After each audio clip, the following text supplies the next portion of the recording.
جن آیات کے اندر لوہے کا تذکرہ کیا ہے اس میں ہاتھوں کا کمال بتایا تھا کہ اگر لوہا ہاتھ میں آ جائے، جیسے جناب داؤد لوہے کو نرم کر دیتے تھے، جناب ذوالقرنین نے لوہے کی بہت بڑی دیوار بنائی ہے، تو یہ ان کے ہاتھوں کا کمال تھا، یہ لوہے کا کمال نہیں تھا۔ جناب داؤد زیرہ بنا لیا کرتے تھے، لوہا نرم ہو جاتا تھا، یہ ہاتھوں کا کمال تھا۔ مگر اس کی صفت، اس کی کوالٹی بیان نہیں کی۔ یہ واحد سورہ ہے سورہ الحدید، جس میں لوہے کی کوالٹیز بیان کر رہا ہے خالق کائنات۔ وَأَنزَلْنَا الْحَدِيدَ، ہم نے آسمان سے لوہے کو نازل کیا۔ میری طرف متوجہ ہو جائیے گا تاکہ میں کچھ آپ کو دے سکوں۔ ایک صلوات پڑھیے محمد و آل محمد۔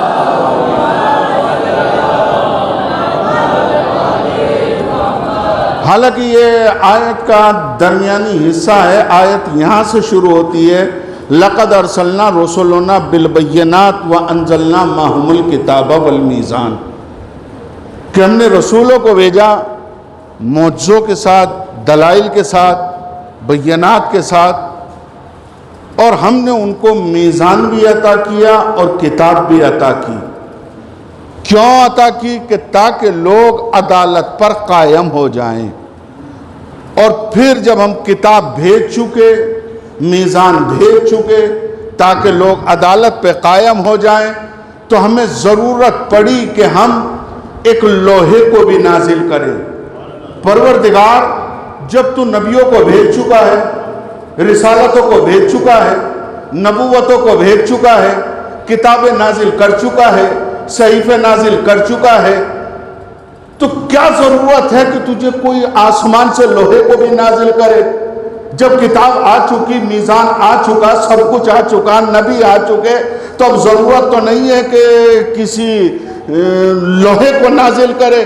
کہا کہ ہم نے ضرورت کو محسوس کیا، ہم نے ضرورت محسوس کی کہ ہم ایک لوہے کو نازل کریں۔ اس کا مطلب یہ ہے کہ نبوت سے کام مکمل نہیں ہوا، کتاب آنے سے کام مکمل نہیں ہوا، میزان آنے سے کام مکمل نہیں ہوا، کہ ضرورت پڑی ایک لوہے کو نازل کریں تاکہ دنیا پہچان لے کہ جب ذوالفقار کے بغیر اس کا کام نہ چل سکا تو صاحب ذوالفقار کے بغیر انسانوں کا کام کیا چلے گا۔ ایک صلوات پڑھیے محمد و آل محمد۔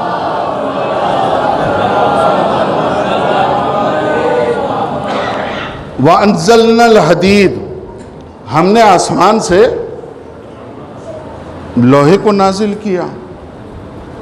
کیوں نازل کیا؟ اس کی صفت بیان کی قدرت نے۔ وَأَنزَلْنَا الْحَدِيدَ فِيهِ بَأْسٌ شَدِيدٌ وَمَنَافِعُ لِلنَّاسِ، کہ یہ لوہا نازل کیا ہے، یہ سخت ہے لوگوں کے لیے۔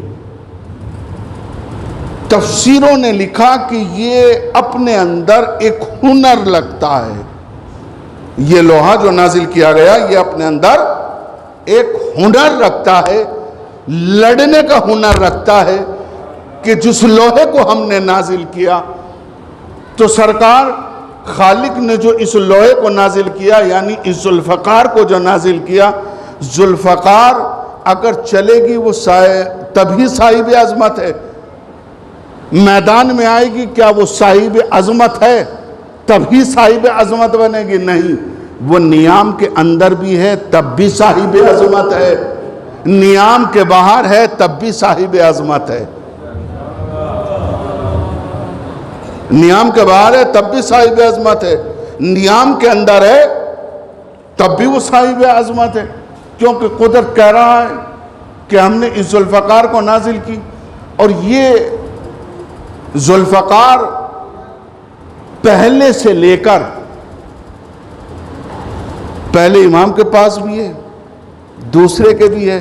اب یہ نہیں ہے کہ خالی کربلا تک رہی، چوتھے امام کے پاس بھی رہی، پانچویں امام کے پاس بھی رہی، چھٹے امام کے پاس بھی رہی، ساتویں امام کے پاس بھی رہی، آٹھویں امام کے پاس بھی رہی. کیونکہ مامون نے جب درخواست کی کہ مولا آپ ذوالفقار کو لے کے آئیے تاکہ ہم دیکھیں کہ ذوالفقار کا روب کیا تھا، اس کا دبدبہ کیسا تھا، اس کی حرکت کیسی تھی. جب امام رضا کو مجبور کیا گیا، چونکہ امام ذوالفقار کے وارث تھے اور ذوالفقار معجزہ ہے اور امام صاحب معجزہ ہے، امام جب لے کے مامون کے دربار میں پہنچے تو حالت ایسی تھی کہ جیسے موسیٰ کے پہنچنے پر فرعون کی ہوئی تھی، ویسے ہی امام رضا کے پہنچنے پر جب ذوالفقار سامنے رکھی ہے ایسی حالت ہو گئی کہ ہر آدمی خوف زدہ محسوس کر رہا ہے. ایک صلوات پڑھیے محمد وآل محمد.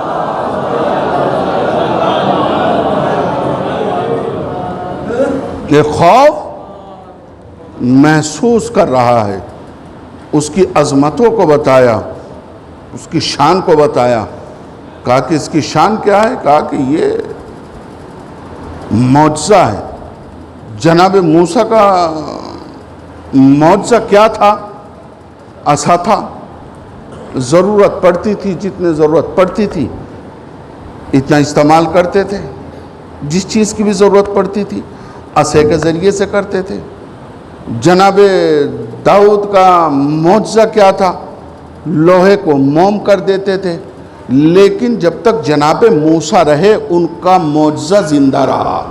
توجہ کیجئے گا، جناب داؤد رہے تو معجزہ زندہ تھا. داؤد کے جانے کے بعد خالی تذکرہ رہا، معجزہ باقی نہ رہ سکا. جناب نوح صاحب سفینہ تھے، جب تک تھے، جب تک معجزہ تھا.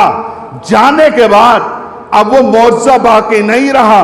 لہذا اگر قرآن ابھی تک معجزہ ہے تو اس کا مطلب یہ ہے کہ کوئی صاحب معجزہ ہے، وارث قرآن ہے کہ جو پردے کے اندر ہے. تبھی تو معجزہ باقی ہے نا ادھر. کیونکہ جتنی پچھلی امتوں میں ادھر گئے ادھر معجزہ ختم ہو گیا. اب اگر قرآن معجزہ ہے تو پیغمبر کہہ کے گئے ہیں کہ اولونا محمد آخرونا محمد کلونا محمد. ہم سب کے سب محمد ہیں. ہمارا پہلا بھی محمد، ہمارا آخر بھی محمد، ہمارا درمیانی بھی محمد، ہم سب کے سب محمد ہیں. اس کا مطلب ہے کہ کوئی صورت محمد ہے، کوئی سیرت محمد ہے، کوئی انداز محمد ہے، کوئی رفتار محمد ہے. تبھی تو قرآن آج معجزہ ہے. معجزے کا باقی رہنا اس بات کی علامت ہے کہ کوئی ہے. قرآن اگر معجزہ ہے تو کوئی صورت سیرت محمد ہے. اگر ذوالفقار ہے تو کوئی صورت علی ہے. کوئی صورت علی کائنات کے اندر موجود ہے. توجہ کیجئے گا، ذوالفقار بھی معجزہ ہے، قرآن بھی معجزہ ہے. کہاں ہے ذوالفقار؟ امام کے پاس. امام اس کے وارث ہیں. 11 اماموں تک کلاس لگی ہے. میں بہت بڑا لفظ کہا ہے سرکار، 11 اماموں تک کلاس لگی ہے. ایسے نہیں مانتے ایسے مان جاؤ، ایسے نہیں مانتے اچھا ایسے سمجھ لو، ایسے نہیں مانتے ایسے سمجھ لو. جھوٹ بولا ہے تو استغفار کر لو، غیبت کی ہے تو معافی مانگ لو. توجہ ہے نا. اگر تم نے جو بھی حرکت کائنات کے اندر کی ہے، کلاس لگ رہی تھی ہر امام کے سامنے کہ ایسے نہیں ایسے سمجھ لو، ایسے نہیں ایسے سمجھ لو. مگر 12ویں کے پاس کلاس نہیں ہے، ریزلٹ ہے. وہاں کلاس نہیں لگ رہی ہے، اب ریزلٹ ہے. ادھر تلوار آئے گی کیونکہ 11 نے کلاسوں کو لگا کے بتایا تمہارے لیے ہدایت زندگی کیا ہے، تمہارے لیے صراط مستقیم کیا ہے، تمہارے لیے شریعت کیا ہے، اسلام کیا ہے، مذہب کیا ہے، ہر چیز 11 امام بتا کے چلے گئے۔ 12واں پردے میں پہنچ گیا، ذوالفقار پردے میں پہنچ گئی۔ جب آئے گا تو اب سنے گا نہیں، خالی ریزلٹ دے گا اور بتائے گا کہ ہر ایک نے سمجھایا ہے، تم نے نہیں سمجھا ہے، اب ہم آئے ہیں پردے غیب سے۔ ایک صلوات پڑھیے محمد وآل محمد۔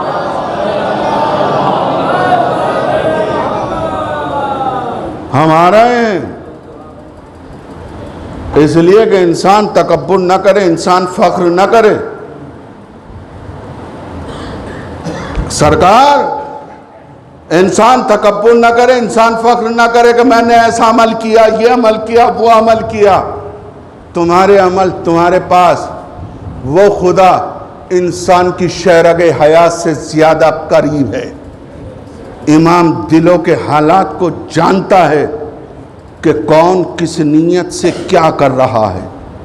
لِيَبْلُوَكُمْ أَيُّكُمْ أَحْسَنُ عَمَلًا، میں نے تم کو یوں نہیں بھیجا۔ کیوں بھیجا؟ تاکہ تمہارا اختبار لو، امتحان لوں، تم میں سب سے اچھا عمل کون کرتا ہے۔ تم میں سب سے اچھا عمل کون کرتا ہے؟ کثرت عمل کی لفظ نہیں آئی، احسن عمل کی لفظ آئی ہے۔ اسے احسن عمل چاہیے۔ احسن کا مطلب کیا؟ خوبصورت سے خوبصورت تر عمل، کم ہو خوبصورت ہو۔ نہیں سمجھ پا رہے ہیں آپ؟ کم ہو خوبصورت ہو تو کوئی تکبر نہ کرے اپنے عمل کے اوپر، کوئی تکبر نہ کرے کہ میں نے یہ کر دیا۔ اگر اسے کثرت عمل چاہتا تو ہر وقت ہاتھ میں تسبیح تھما دیتا، ہر وقت رکوع میں رکھتا، ہر وقت سجدے میں رکھتا، ہر وقت قیام میں رکھتا، ہر وقت تسبیح و تحلیل میں رکھتا۔ اللہ نے کہا مجھے کثرت عمل نہیں چاہیے، حسن عمل چاہیے۔ کثرت عمل کیوں نہیں چاہیے، حسن عمل کیوں چاہیے؟ کہا تمہیں یہی تو بتا دینا چاہتا ہوں کہ اللہ کو کثرت عمل نہیں چاہیے، حسن عمل چاہیے۔ پروردگار نقصان کیا ہے کثرت عمل میں، حسن عمل میں فائدہ کیا ہے؟ کہا کہ کثرت عمل کا غرور بندے کو شیطان بنا دیتا ہے۔ آئے آئے آئے، کثرت عمل کا غرور بندے کو شیطان بنا دیتا ہے۔ تو پھر اس نے عمل کا فائدہ کیا ہے؟ کہا کہ جب میری نبوت معراج پہ ہوگی تب بتاؤں گا حسن عمل کا فائدہ کیا ہے، کثرت عمل کا نقصان کیا ہے۔ معبود بتا دے حسن عمل کا فائدہ کیا ہے، کثرت عمل کا نقصان کیا ہے۔ کہا کہ سننا چاہتے ہو تو سنو، کثرت عمل کا غرور بندے کو شیطان بنا دیتا ہے، اور حسن عمل کی بنیاد پر اگر ایک ضربت پڑتی ہے تو عبادت ثقلین سے افضل ہوتی ہے۔ ایک صلوات پڑھیے محمد وآل محمد۔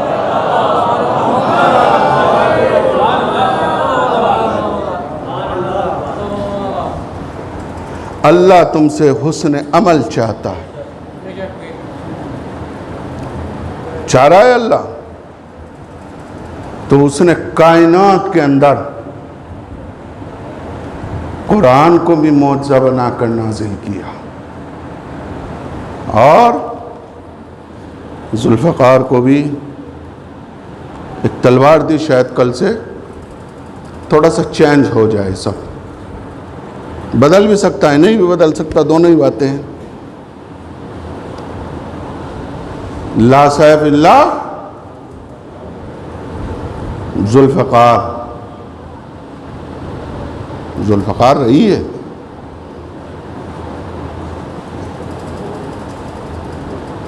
پچیس سال پیغمبر اسلام کے خاموش رہی، مگر جب نکلی وہی انداز تھا، وہی کاٹ تھی، وہی روب تھا، وہی دبدبا تھا۔ کس کا؟ تلوار کا۔ ذوالفقار کا وہی روب، وہی انداز. کہا کہ علی کو یہ مت سمجھنا کہ علی بوڑھا ہو گیا، آج بھی وہی ہے.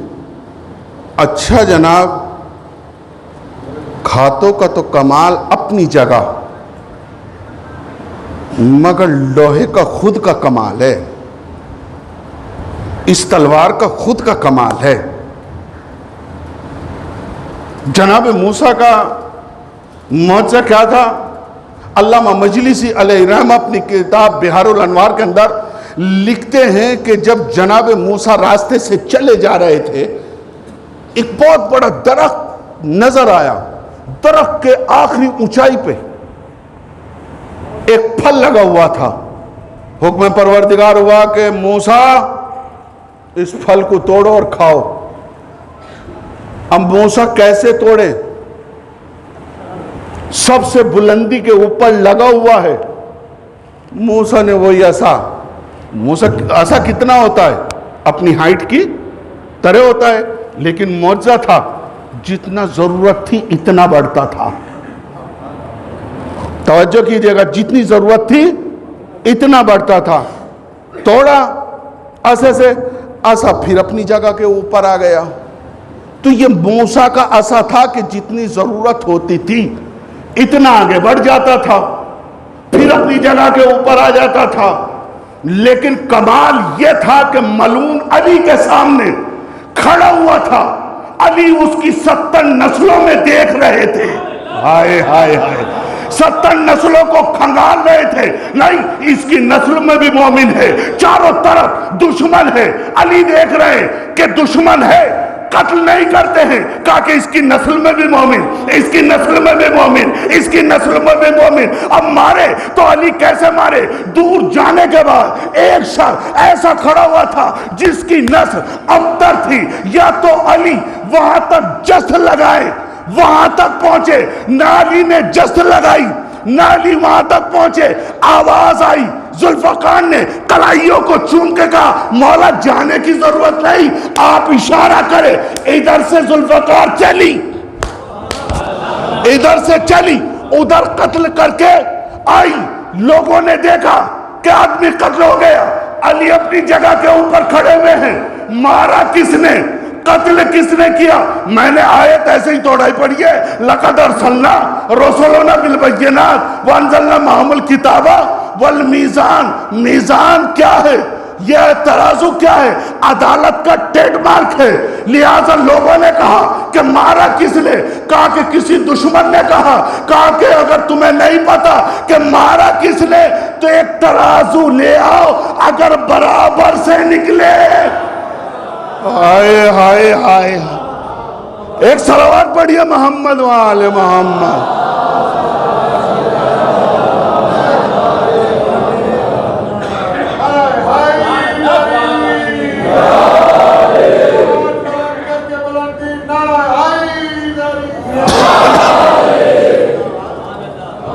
اگر برابر سے نکلے،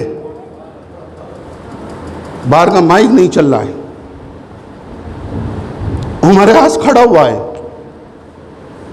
کہا کہ علی تو ایسے لڑے نہیں. یہ تو آج عجیب انداز سے علی نے بھیج دیا، جنگ پہ جنگ کر رہا ہے. یہ ہے کون؟ بحث جب شروع ہو گئی، فقیر شام کہتا ہے کہ بحث کی ضرورت کیا ہے؟ ترازو لیا، برابر سے نکلیں تو علی نے مارا.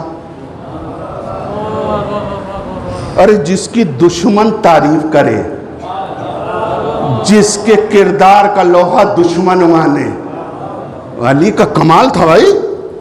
برابر سے، طول سے بھی مارتے تھے، برابر سے بھی مارتے تھے. اور جب مارتے تھے ادھر سے مارتے تھے تو کمر سے جیسے مارتے تھے، آدھا ادھر آدھا ادھر. جب طول میں مارتے تھے تو سر پہ، گردن، سینہ، شکم برابر سے کاٹتے تھے. یہ تو علی کا کمال تھا کہ برابر سے کاٹتے تھے. کوئی کہتا ہے کہ ذوالفقار دیکھیے چلتی، دیکھی ویکھی کچھ نہیں، تارے نظر کٹ جاتے تھے، نظر نہیں آتی تھی، بس دھول اڑتی دکھائی دیتی تھی. کچھ دیر کے بعد علی کے ہاتھوں میں سر نظر آتا تھا. یہ تھا علی کا کمال. کچھ دیر کے بعد جناب سر نظر آتا تھا, دکھائی بکھائی چلتی ہوئی, کسی کو نہیں دکھائی دیتی تھی. دشمن سوچتے تھے کہ ذوالفقار چل رہی ہے, ایسا نہیں دکھائی دیتی تھی. مگر قدرت نے بھی کیا قصیدہ پڑھا, لا فتح الا لا سیف الا. کون قصیدہ پڑھ رہا ہے؟ فرشتہ جبرائیل قصیدہ پڑھ رہا ہے. کل میں نے بتایا تھا ابو دجانہ کی جب تلوار ٹوٹ گئی تو پیغمبر نے کیا کیا؟ کھجور کی ٹہنی توڑی, کہا کہ لے, ہاتھوں میں گئی, تلوار بنی, کاٹنا شروع کر دیا. کہ یا پیغمبر اسلام تلوار ٹوٹ گئی ہے. ابو دجانہ کو کھجور کی ٹہنی دے دی. مگر جب علی دشمنوں کے اوپر حملہ کرتے تھے, بدر میں حملہ کیا تو جبرائیل سے کہا کہ جبرائیل پروں کا سہارا دے, ٹوٹنے نہ پائے, میرا شیر بفر گیا ہے. لیکن جب فتح کر چکے اس جنگ کو اور جنگ احد ہوئی اور مشرکین کے اوپر حملہ کیا, اور حملہ کرتے کرتے جیسے ہی لوہا موم ہوا تو حکم ہوتا ہے کہ جبرائیل پر مار کر توڑ دے, اس تلوار کو پر مار کر توڑ دے. وہاں کہہ رہا تھا پروردگار کہ ٹوٹنے نہ پائے, یہاں پر کہہ رہا ہے کہ پر مار کے توڑ دے. جبریل نے پر مارے, تلوار ٹوٹی. علی نبی کے پاس آئے, نبی کے پاس ہے اس وقت دو تلوار. یا پیغمبر اسلام تلوار ٹوٹ گئی. ابو دجانہ آئے تھے, کھجور کی ٹہنی دے دی. اب علی آئے ہیں, کچھ نہ کچھ تو دیجئے, کچھ نہ کچھ تو اسلحہ دیجئے. دو تلواریں ہیں, ایک دے دیجئے گا. یا پیغمبر اسلام آپ خاموش کیوں کھڑے ہیں؟ کہا کہ میں نے پہلے ہی دن کہا تھا وَاجْعَلْ لِي مِن لَدُنْكَ سُلْطَانًا نَصِيرًا. میں نے ادھر سے یہ سلطان مانگا ہے, اب اس کے ہاتھوں میں کائنات کا اسلحہ اچھا نہیں لگتا. جب سپاہی ادھر کا ہے تو اسلحہ بھی ادھر سے آئے گا. ایک صلوات پڑھیے محمد وآل محمد. وجلی من لدن کا سلطانن نصیرہ. میں نے پہلے دن یہ دعا کی تھی, اپنی بارگاہ سے ایک سلطان دے دے. پوچھا گیا کہ کیسا سلطان چاہیے؟ چاند جیسا سلطان لے جاؤ. نہیں چاہیے, چاند جیسا سلطان نہیں چاہیے. کیوں نہیں چاہیے؟ کہا کہ یہ تو میری انگلیوں کے اشارے سے مرغوب ہے. بیدار ہو رہے ہیں نا. کہا کہ دوسری جیسا سلطان لے جاؤ. نہیں چاہیے, جو اپنے کپڑے خود سلے. مجھے ایسا سلطان نہیں چاہیے. مجھے ایسا سلطان چاہیے کہ جس کے بچوں کے کپڑے بھی ملک سلے. کہا تو پھر کیسا سلطان چاہیے؟ کہا یوسف جیسا سلطان لے جاؤ. کہا کہ یوسف جیسا سلطان نہیں چاہیے, جس کے اشاروں پر زلیخا کی جوانی پلٹے. مجھے ایسا سلطان چاہیے جس کے اشاروں پر سورج کی روانی پلٹے. جس کے اشاروں پر سورج کی روانی پلٹے. کہا کہ پھر عیسیٰ جیسا سلطان لے جاؤ. کہا کہ عیسیٰ جیسا سلطان نہیں چاہیے کہ جس کی ماں کو وقت ولادت بیت المقدس سے نکال دیا جائے. مجھے ایسا سلطان چاہیے جس کی ماں کو وقت ولادت کعبے کی دیوار میں در بنا دیا جائے. ایک صلوات پڑھیے محمد وآل محمد. ابو دجانہ ہے, دے دی. جبرائیل مچل کے آیا, لا فتح الا لا سیف اللہ. کیا کرے گی یہ ذوالفقار؟ بتائیے مجھے. کیا کرے گی بھائی؟ گلے کاٹے گی، کاٹے گی، اور جب گلے کاٹے گی تو خون تو بہے گا۔ اور یہ فرشتہ کون ہے؟ اس نے پہلے ہی کہا تھا آدم کی خلافت کے وقت، یہ شامل تھا ان میں سجدہ کرنے والوں میں، اسے نہ بنانا جو زمین پہ فساد برپا کرے۔ ہائے ہائے ہائے، اسے نہ بنانا جو زمین کے اوپر فساد برپا کرے۔ جبرائیل سے پوچھو، جبرائیل تو کیا آواز بلند کر رہا ہے؟ یہ لا فتح الا علی، لا سیف الا ذوالفقار، یہ نعرہ کیوں دے رہا ہے؟ یہ تلوار کرے گی کیا؟ گلے تو کاٹے گی، گلے کاٹے گی تو خون بہے گا، خون بہے گا تو فساد برپا ہوگا۔ تو نے پہلے ہی کہا تھا اسے نہ بنانا جو زمین کے اوپر فساد برپا کرے۔ تو جبرائیل کی آواز آئے گی، کہا کہ تجھے کیا معلوم ہم کیا کہنا چاہتے ہیں؟ ہم دنیا کو بتلا دینا یہ چاہتے ہیں کہ جب یہ تلوار گنہگار کے ہاتھ میں ہو تو فساد کہلاتا ہے، معصوم کے ہاتھ میں ہو تو جہاد کہلاتا ہے۔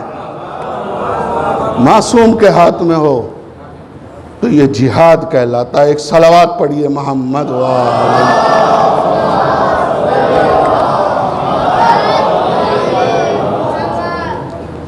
آ گئے۔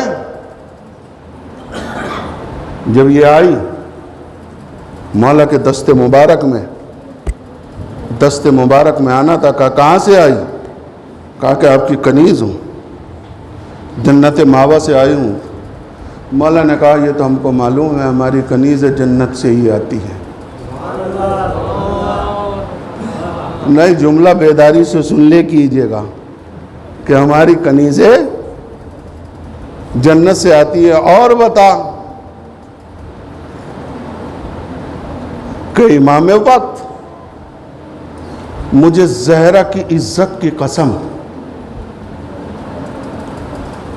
آپ اپنے دست مبارک سے چلاتے رہیے، نہ ٹوٹوں گی نہ چھوٹوں گی۔ ایک صلوات پڑھیے محمد و آل محمد۔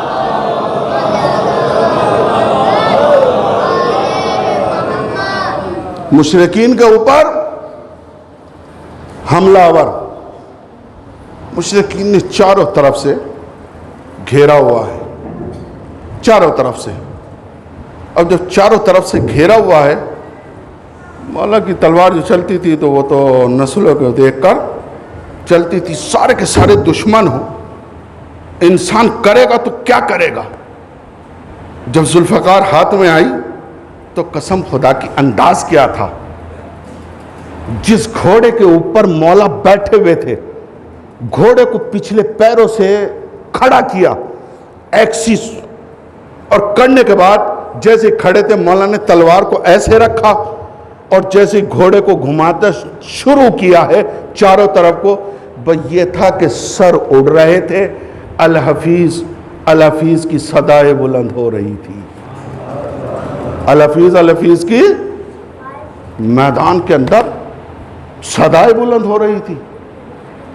کیا ذوالفقار نے اتنا بڑا کمال کر دیا؟ پہلی مرتبہ اتنا بڑا کمال؟ اچھا جناب، اتنا بڑا کمال کہ الحفیظ الحفیظ کی صدائیں میدان کے اندر بلند ہو رہی تھی، سر اڑ رہے تھے۔ اسی وقت رجس لکھنے والے نے لکھا کہ کسی نے ذوالفقار کے قریب سے گزرا، نوک سے پروں کو مس کیا اور کرنے کے بعد کہا کہ ذرا آہستہ چل، تھوڑا آہستہ چل۔ کہا کہ کون؟ کہا کہ میں اسرائیل ملک الموت۔ میں کون؟ اسرائیل ملک الموت۔ کہا کہ آہستہ کیسے چلوں؟ تو اپنی رفتار بڑھا، میرا کام ہے جس کے دست مبارک میں ہوں، آج میں آہستہ نہیں ہوں، چلتی چلی جا رہی ہے۔ اور میں نے کل کہا تھا کہ فقار دو فکروں والی کیوں کہا گیا؟ امام جعفر صادق سے جب پوچھا گیا تھا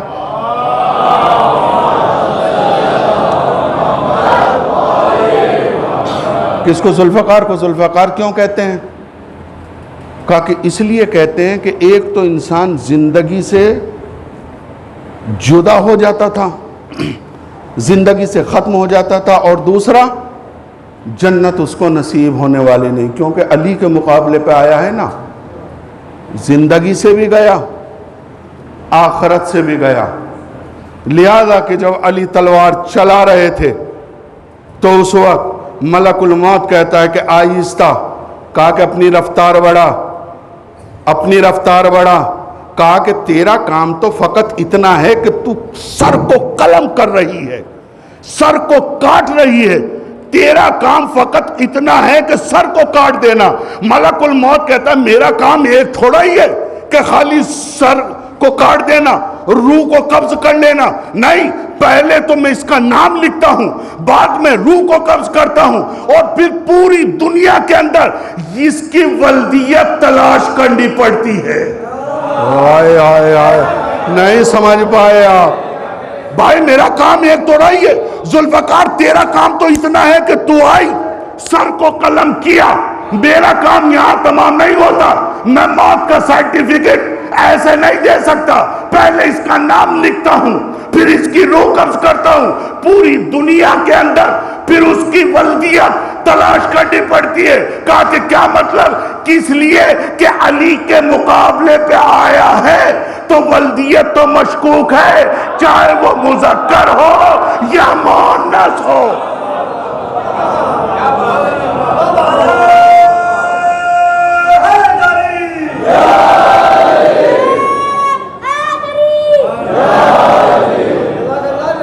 وہ ولدیت تو مشکوک ہوگی،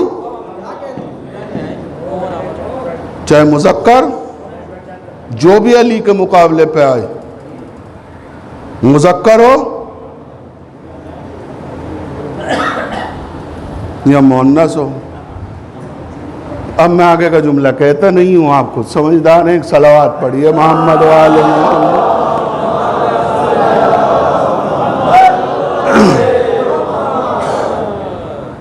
آئیے نہیں، تبت یدا ابی لہب، ابو لہب ایک چچا ہے جس کے ہاتھ کو اللہ نے اپنا ہاتھ کہا۔ الم یجد کا یتیمن فآوا، پالا کس نے تھا؟ ابو طالب نے۔ پالتے کیسے ہیں؟ ہاتھوں سے۔ ابو طالب کے ہاتھوں کو اللہ نے اپنا ہاتھ کہا۔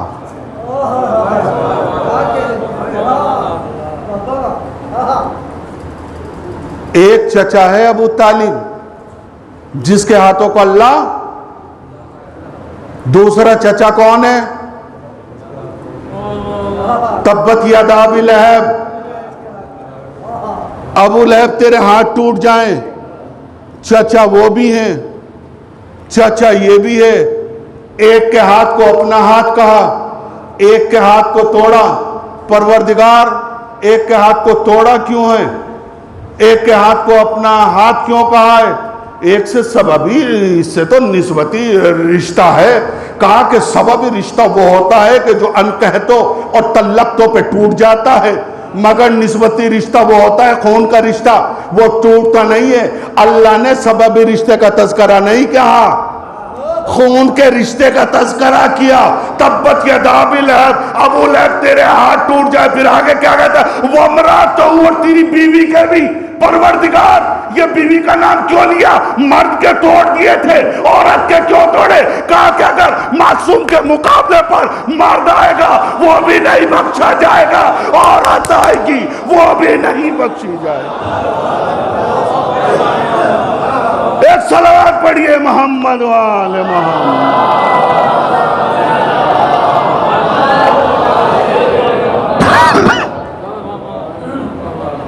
عورت کیا؟ تو سرکار آ گئی ذوالفقار، بدر و حنین، احد و خندق میں یہ تلوار چلی۔ مگر تاریخ بتاتی ہے کہ 25 سال تک یہ تلوار خاموش رہی. پھر جمل و صفین و نہروان میں نکلی.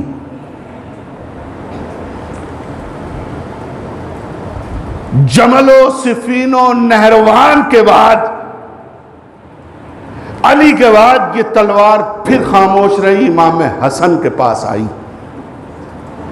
امام حسن نے تلوار نہیں اٹھائی، قلم کو تلوار بنا دیا. ایک ایک فقرے کے اوپر غور کیجئے گا. چاہتے تو تلوار اٹھا سکتے تھے، فقیر شام کے مقابلے پہ اٹھا سکتے تھے، مگر تلوار کو قلم بنا دیا. امام حسن خاموش رہے.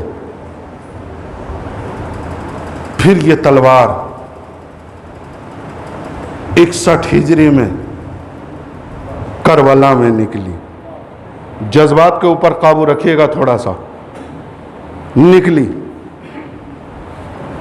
بدر و احد و حنین میں مشرکین کو مارا، کافرین کو مارا.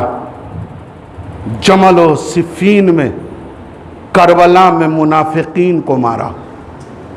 پھر اس کے بعد یہ تلوار نیام کے اندر چلی گئی. چوتھے امام کے پاس رہی. کیا چوتھے امام اٹھا نہیں سکتے تھے؟ پانچویں امام نہیں اٹھا سکتے تھے؟ چھٹے امام نہیں اٹھا سکتے تھے؟ ساتویں امام نہیں اٹھا سکتے تھے؟ یہ تلوار خاموش کیوں ہو گئی؟ اور تلوار آج بھی تڑپتی ہے، تڑپتی ہے. تاریخ نے بتایا، علماء نے بیان کیا. جیسے مولا علی نے خطبۃ البیان میں کہا، انا صوت الاصوات کالحروف، میری تلوار کی آواز ایسی ہے کہ جیسے آسمان میں بجلی کڑکتی ہے. کہ جب بادل سے بادل ٹکراتے ہیں تو بجلی کڑکتی ہے. علماء نے بیان کیا ہے کہ جب 12واں امام قبضہ نیام پہ ہاتھ رکھتا ہے ذوالفقار کے، جب یہ بادل، یہ بجلی کڑکتی ہے. کیوں کڑکتی ہے؟ خطبۃ البیان پورا پڑھ لیجئے گا مولا علی کا. کیسی آواز کہ جیسے بجلی کڑکتی ہے. کیوں کڑک رہی ہے یہ بجلی؟ تھوڑی سی بجلی کڑکے نا، جتنے باہر بیٹھے ہوئے نا سارے کے سارے اندر آ جائیں گے. آ جائیں گے یا نہیں آ جائیں گے؟ مگر جب قبضہ نیام پہ ہاتھ جاتا ہے اس پردے والے امام کا تو یہ کڑکتی ہے. کیوں کڑکتی ہے؟ کیا ذوالفقار کا خون چاٹ کر پیٹ نہیں بھرا؟ کیا بدر و احد میں خون نہیں چاٹا؟ خیبر و خندق میں خون نہیں چاٹا؟ جمل و صفین میں خون نہیں چاٹا؟ کربلا میں کیا کم مالا ہے کہ جو آج کڑک رہی ہے؟ کس لیے کڑک رہی ہے؟ کہا کہ وہ علی کے 25 سال جو خاموشی کے ساتھ گزرے ہیں، زہرا کے قاتل بچ گئے. ہائے ہائے، میں بہت بڑا سوال کیا ہے قسم خدا کی. زہرا کے قاتل بچ گئے. کیسے بچے زہرا کے قاتل؟ قاتلوں کو چھپا لیا گیا. زہر تو پیغمبر کو بھی دیا گیا، لیکن شہر کی دیواریں اتنی بلند ہوئی، قاتل چھپ گیا، قاتل کا پتہ نہ چل سکا.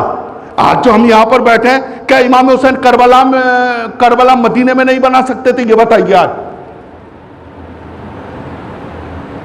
بنا سکتے تھے؟ کیا مکہ میں کربلا نہیں بنا سکتے تھے؟ بنا سکتے تھے. کیا کوئی امام حسین کو وطن سے نکال دیتا؟ کسی کے باپ میں طاقت نہیں تھی کہ عباس کے ہوتے ہوئے کوئی مدینے سے حسین کو نکال دے.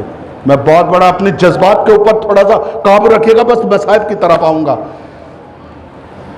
کوئی حسین کو نکال دیتا؟ کسی کے باپ میں طاقت تھی؟ کیا مدینے میں کربلا نہیں بنا سکتے تھے؟ مدینے میں کربلا نہیں بنا سکتے تھے؟ حسین مدینے سے نکل کر کربلا کیوں آئے؟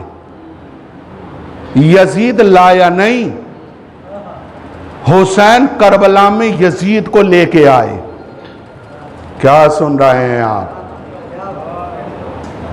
لے کے آئے یزید کو کہ یزید اس بھرے میدان میں آ جا، اس لیے کہ تیرا باپ کسی جنگ میں نہیں آیا، میرا باپ ہر جنگ میں آیا، تو میدان میں آ جا۔ اس لیے کہ آقا حسین جانتے تھے نانا کا قاتل بچ گیا، چھپ گیا، شہر کی دیواریں اتنی بلند ہوئی کہ قاتل، اصل قاتل چھپ کے رہ گیا۔ زہرا کا پہلو شکستہ ہوا، محسن کی شہادت ہو گئی، زہرا دنیا سے چلی گئی شہزادی، قاتل چھپ گیا، شہر کی دیواریں اتنی بلند ہوئی کہ قاتل چھپ گیا۔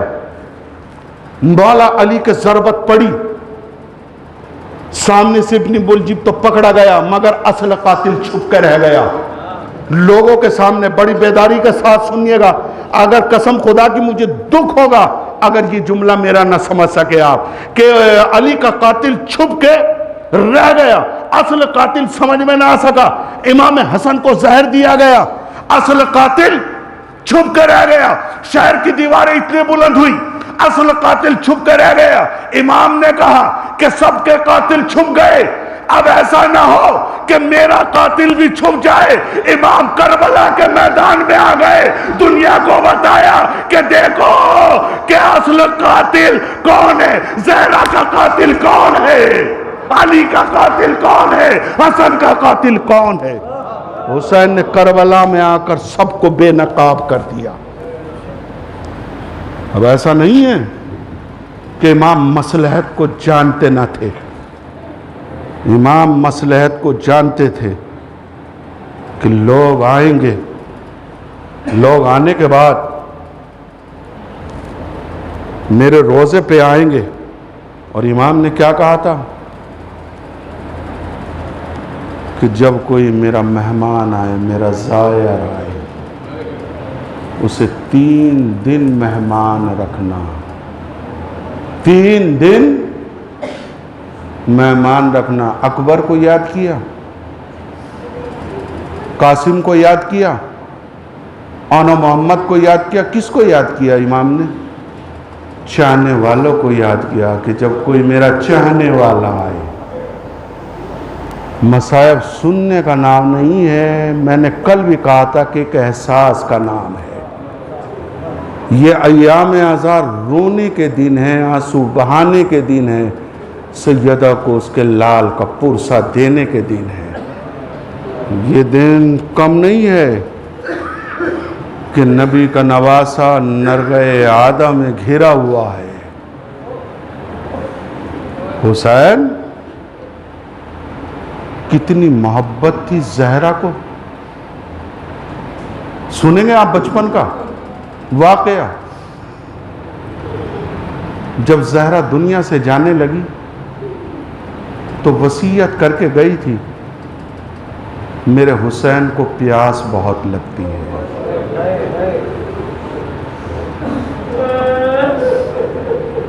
بھئی یہی جملہ تمہارے رونے کے لیے کافی ہے۔ سیدہ مجلس میں آ گئی،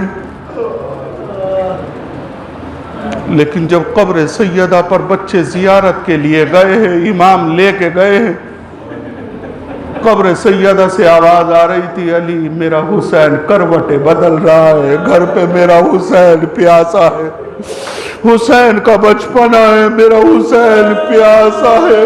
عزیز و علی آئے، کیا دیکھا کہ حسین بستر پہ لیٹے کہہ رہے اماں پیاس، اے اماں پیاس، کروٹیں بدل رہے ہیں۔ کون بدل رہے ہیں؟ عزیز و زینب کے حوالے کیا کہ زینب میرے حسین کا آخری وقت میں خیال کرنا کہ حسین کو پیاس لگتی ہے، مگر بتاؤ انصاف سے بتاؤ کہ کربلا کے میدان میں میرا حسین کتنا پیاسا تھا، میرا حسین کربلا کے میدان میں کتنا پیاسا تھا۔ نرغہ آدم میں حسین گرے ہوئے ہیں، فوج پہ فوج آ رہی ہے، لشکر پہ لشکر آ رہے ہیں. جب فوج پہ فوج آنے لگی، ابن زیاد کا خط آتا ہے کہ کتنی فوج چاہیے. اب 1000 کا لشکر، اب 2000 کا لشکر، اب 3000 کا لشکر. کربلا کے میدان میں سر ہی سر نظر آنے لگے. عزیزو، جہاں چھوٹے چھوٹے بچے ہوں، انصاف سے بتاؤ، اپنے دل کے اوپر ہاتھ رکھو. آپ فرش اعزا پہ بیٹھے ہو، اکبر کو شہید ہوتے ہوئے تو نہیں دیکھا؟ برچھی کی یعنی سینے میں لگی، آپ نے دیکھا تو نہیں ہے؟ عباس کے بازو قلم ہوئے، آپ نے دیکھا تو نہیں ہے؟ قاسم کی لاش کو گھوڑوں سے پامال کیا گیا، آپ نے دیکھا تو نہیں ہے؟ ششمائے علی اصغر کے تیر لگا، آپ نے اپنی آنکھوں سے دیکھا تو نہیں ہے؟ مگر عزیز و فرش اعزا پہ انصاف سے تصور کر کے بتاؤ، جس نے اپنی آنکھوں سے دیکھا ہو زینب.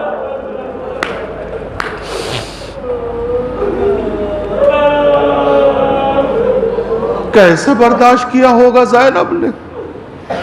کیسے برداشت کیا ہوگا فروہ نے؟ کیسے برداشت کیا ہوگا لیلا نے؟ آپ تصور کی دنیا میں ہے کہ نہیں؟ آپ صاحب اولاد ہیں.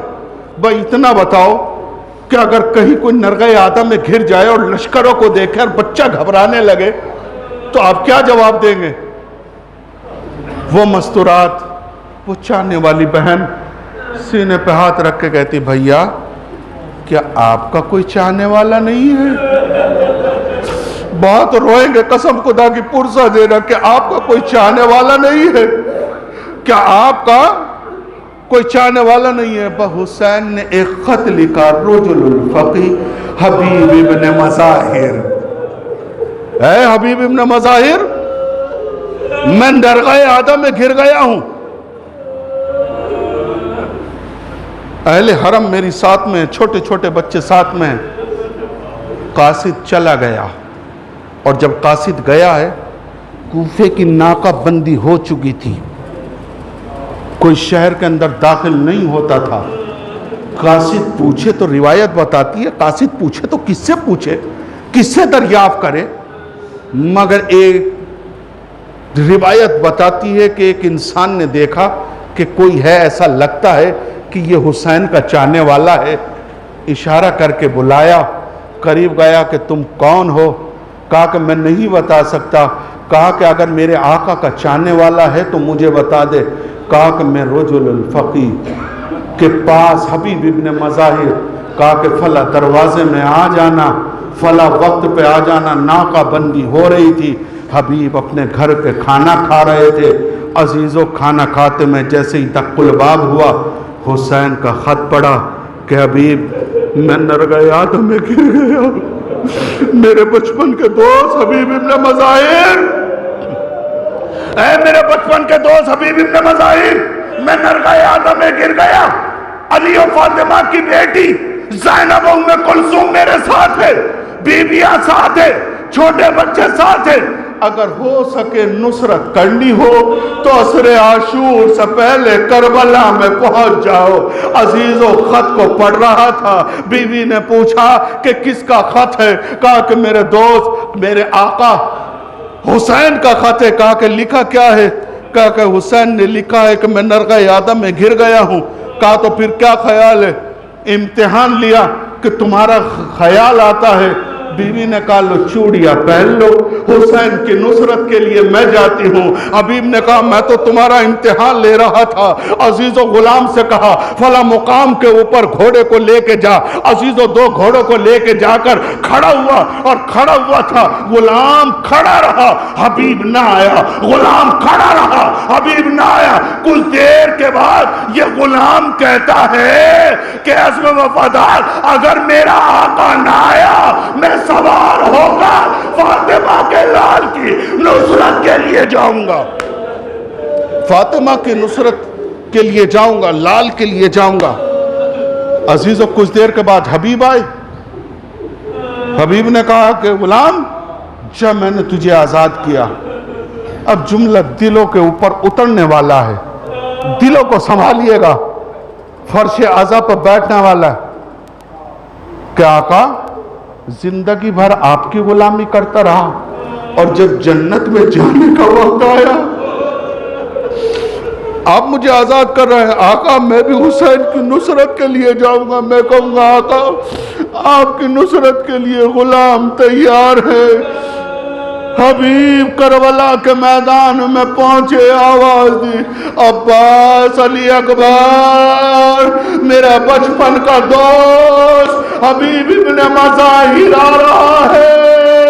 عزیز و فضا در خیمہ کے اوپر کھڑی ہوئی ہے، عزیز و گفتگو ہو رہی ہے، حبیب قریب پہنچے، سلام و دعا ہوئی۔ زینب نے پوچھا ذرا فضا اتنا تو معلوم کر لے کہ میرا ماجایا کس سے گفتگو کر رہا ہے؟ عزیز و فضا نے کہا بچپن کا دوست حبیب آ گیا۔